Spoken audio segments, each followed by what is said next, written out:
எந்த பிரச்சனையும் பண்ணாம அவரு கூட வீட்டுக்கு வாங்க. அதுதான் உங்களுக்கு நல்லது. திரும்பவும் சொல்றேன், நீங்க மட்டும் வீட்டுக்கு வரல அவ்வளவுதான். நான் முன்னாடி போறேன், நீங்க அவர் கூட வந்து சேருங்க.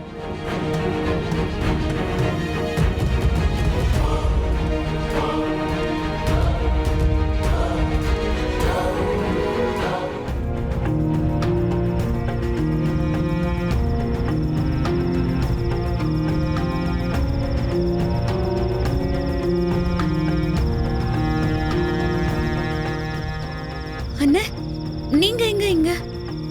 நீ பாருக்குள்ள போகும்போதே பார்த்துட்டமா.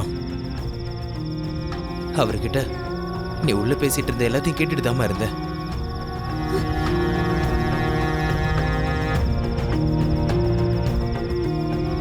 ஓ, வளையல திருநது அவர் தானே தெரிஞ்சிருந்தோம். எப்படிமா உன்னால சும்மா இருக்க முடிஞ்சது? முதல்ல அதிர்ச்சியா தானே இருந்துச்சு. ஆனா எப்போ அவரு காவேரி அக்காவோட புருஷன்னு தெரிஞ்சதோ அப்பவே நான் நடந்ததெல்லாம் மறந்துட்டேன்.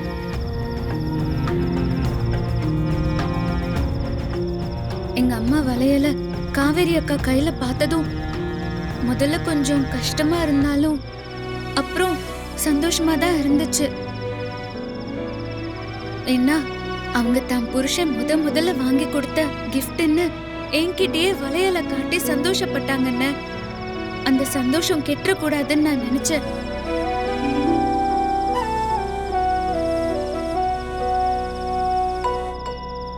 அது மட்டும் இல்ல, வளையல் அக்கா கையில தானே இருக்கு.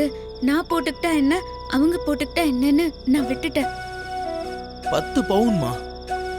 இந்த காலத்துல யாருமே அப்படி விட மாட்டாங்க. அது மட்டும் இல்லாம அவர் உன்னை அடிச்சு போட்டு திருடிட்டு போயிருக்காருமா.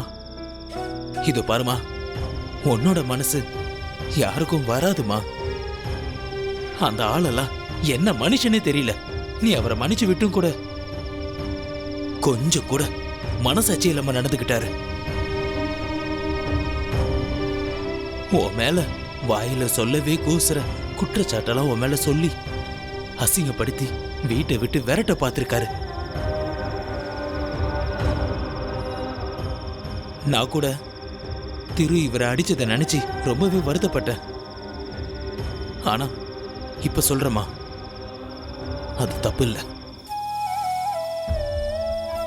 இனிமே பழச பத்தி எல்லாம் பேசி என்ன ஆக போகுதுன்னு.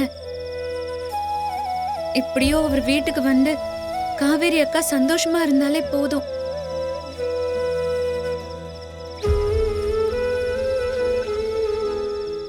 அண்ணே, தயவு செஞ்சு இந்த விஷயத்த யார்கிட்டயும் சொல்லிடாதீங்கன்னு.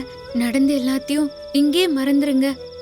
இந்த வளையலால இன்னொரு பிரச்சனை வேண்டாம் ப்ளீஸ்ண்ணே. சரி, வாங்க போலாம். வரேன்.